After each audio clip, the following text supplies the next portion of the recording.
আপনাদের মনে আছে বেশ কয়েক মাস আগে সৌদি প্রবাসীকে এই মহাসিনকে অপহরণ করে তারপর তাকে মেরে ফেলে অপহরণের টাকার জন্য।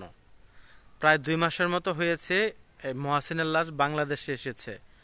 বাংলাদেশে আসার পর এটা অস্বাভাবিক ঘটনা, যার জন্য বাংলাদেশের লক্ষ্মীপুর জেলার আদালতে মামলা করা হয়। আদালতের নির্দেশে গতকাল সেই লাশটি উত্তোলন করা হয় তদন্তের স্বার্থে। আজকে এই সৌদি প্রবাসীর পরিবারের কি করুণ অবস্থা এটা আপনাদেরকে দেখাবো। আমরা গিয়েছি তাদের বাড়িতে এবং পুরো বিষয়টি আপনাদের সামনে তুলে ধরতে চাই। একজন প্রবাসী হয়ে টাকার নেশায় আর একজন প্রবাসীর জীবন তো শেষ করছে। এই পরিবারে 5টি মানুষের জীবন শেষ করে দিয়েছে, 4 জনকে এতিম করেছে অপহরণকারীরা। কিভাবে শুরু করতে হবে আমার ভাষা হারিয়ে ফেলেছি। স্ক্রিনে যাকে দেখতে পাচ্ছেন একজন নিরীহ প্রবাসী মহসিন। ব্যক্তিটি অপহরণকারীদের হাতে জীবন দিয়েছে, তার জীবন কেড়ে নিয়েছে মোরশেদ।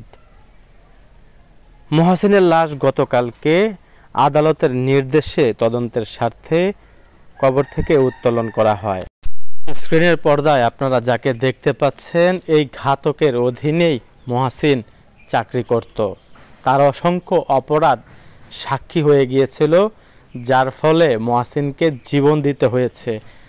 অপহরণকারীদের হাতে এই মোরশেদই তুলে দিয়েছিল। ভারাক্রান্ত হৃদয় নিয়ে বলতে হচ্ছে, এই মহসিন ছিল একজন আলেম। আপনারা যে মসজিদটি দেখতে পাচ্ছেন এই মসজিদের ইমাম ছিলেন তিনি। তাই এই মসজিদের পাশেই মহসিনের জায়গা হয়েছে। আমি সৌদি প্রবাসী মহসিন কবিরের ওয়াইফ। আমার স্বামীকে অপহরণকারীরা হত্যা করছে, আর যারা আমার স্বামীকে হত্যা করছে আমি তাদের বিচার চাই এবং বাংলাদেশ সরকার এবং সৌদি সরকারের কাছে আমি বিচার চাই যে আমাকে বিধবা বানাইছে, আমার 4টা বাচ্চাকে এতিম বানাইছে। এখন আমাদের জীবন অত্যন্ত দুঃসহভাবে চলতেছে এবং আমরা যাতে সুন্দরভাবে বিচার পাই এবং সুষ্ঠুভাবে বাঁচতে পারি ওইরকমভাবে আমরা সরকারের কাছে সহযোগিতা চাই এবং এটার বিচার চাই, যাতে আমাদের মতো আর কোনো পরিবার এরকম আপনজন হারা হতে না হয়। বাংলাদেশ সরকারের কাছে আমি এটাই আবেদন করি যেন আর কোনো প্রবাসী আমার স্বামীর মতো এরকম জীবন না হারাতে হয়। বাংলাদেশ সরকার যেন এইটার উদ্যোগ নেয়, যাতে সৌদি প্রশাসন এবং বাংলাদেশ প্রশাসন মিলে এটার গুরুত্ব দেয় এবং কি পরিপূর্ণভাবে যথারীতি যত দ্রুত সম্ভবের আইনগত সিদ্ধান্ত নেয় এবং আইনগত ওদেরকে শাস্তির মুখোমুখি দাঁড় করায়। আমি এটাই চাই। আমরা আজকে এমন এক জায়গায় দাঁড়িয়ে আছি, মর্মান্তিক একটা জায়গা, যেখানে আজকে আমার পিছনেই যে লাশ উত্তোলন করা হচ্ছে মহাসিন কবিরের যে লাশ।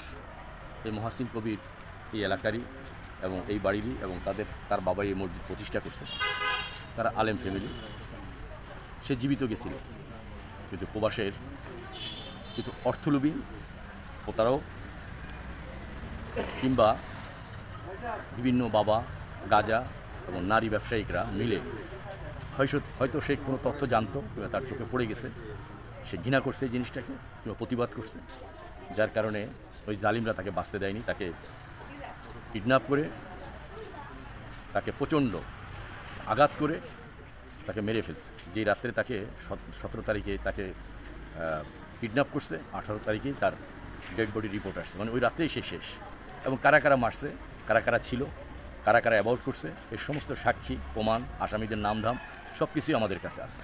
কিন্তু ওখানে যারা কিডন্যাপ করছে কিংবা যারা মারছে এই মহাসিন কবিরকে, তারা আইনের হাত থেকে বাঁচার জন্য তারা অনেক রকম চেষ্টা করেছে। যেমন মহাসিন কবিরের লাশটাকে তারা মানে যেই পোস্টমর্টম রিপোর্টটা করছে সেই রিপোর্টটা তারা স্বাভাবিক মৃত্যু।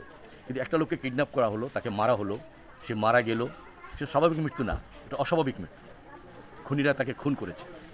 সেই জায়গাতে সৌদি আরবের মতন জায়গাতে কোনো লোক যদি আহত হয় কিংবা নিহত হয়, পুলিশ আসবে, পুলিশ উদ্ধার করবে, পুলিশ হসপিটালে পাঠাবে। কিন্তু কোন জালিমরা, কোন খুনিরা এখনও প্রচার করছে যে সে আহত অবস্থায় তাকে পাওয়া গেছে এবং তাকে আমরা হসপিটালে নিয়েছি। নট ফেয়ার, এটা সঠিক কথা না, এটা রং ইনফরমেশন দেওয়া হচ্ছে, বাঁচার জন্য চেষ্টা করা হচ্ছে। তাকে সুমিসি থেকে তাকে অপহরণ করা হয়, ওখান থেকে কিডন্যাপাররা তাকে নিয়ে মানফুহা গেছে মদিনা হাইপার মার্কেটের পিছনে অন্ধকার এক জায়গায় গলির ভিতরে তাকে মেরে যখন সে আধা মরা মানে কিছুক্ষণ পরেই মারা যাবে এরকম পরিস্থিতিতে আরেকজনের গাড়িতে তুলে দেওয়া হয়েছে। তখন সে নিয়ে চলে গেছে আল খারিজ রিয়াদের বর্ডারে। সেই জায়গাতে তাকে মেরে মরুভূমিতে লাশটা ফেলে দিয়েছে, যেটা আমাদের কাছে ইনফরমেশন।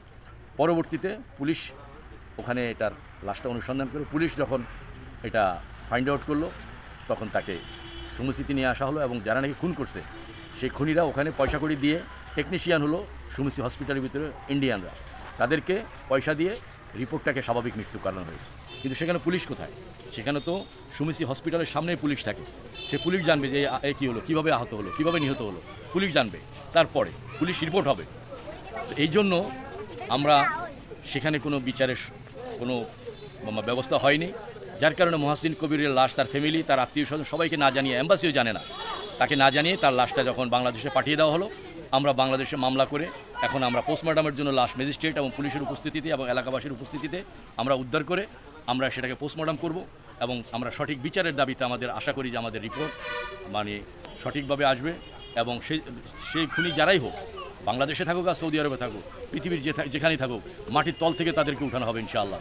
এবং এই নিরপরাধ অসহায় পরিবারকে আমরা সাহায্য সহযোগিতা করবো ইনশাআল্লাহ সবাই মিলে। এবং সরকারের কাছে দাবি রাখি, সৌদি আরবে যারা এইভাবে কিডন্যাপ করে মানুষ খুন করে, চাঁদাবাজি করে, বিভিন্ন অসামাজিক কাজের সাথে জড়িত, তাদেরকে এম্বাসির মাধ্যমে আইনের আওতায় এনে দেশের মুখ উজ্জ্বল করা দরকার।